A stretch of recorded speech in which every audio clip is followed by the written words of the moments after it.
san mun dan samu bambanci dai Allah ya riga hada mu da shi yana kirista ni ina musulmi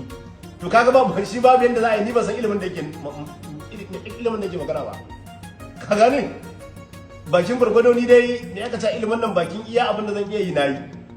kuma ni me aka ce a cikin masu ilimi ma bakin gurgudo ni me ilimi ne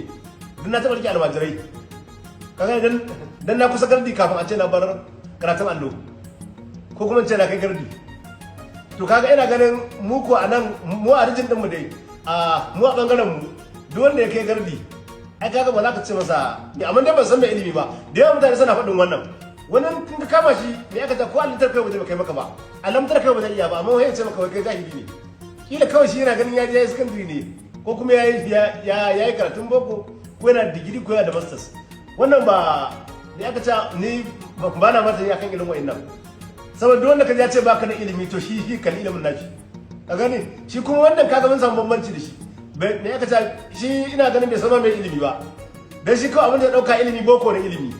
shi kila ilimi aka ce iya dauka shi kenan ko kuma wanda za su gaya masa ko wanda za su fassara masa magana za su ce boko da ilimi mu kuma bangaren ba haka bane ka gane aiki da hankali ma ilimi ne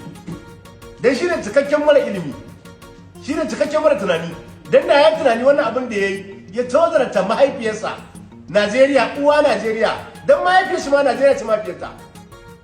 wannan nake so ni mu sani ba wai ina yin wannan abin dan wai a'a shi ya isa a kai mai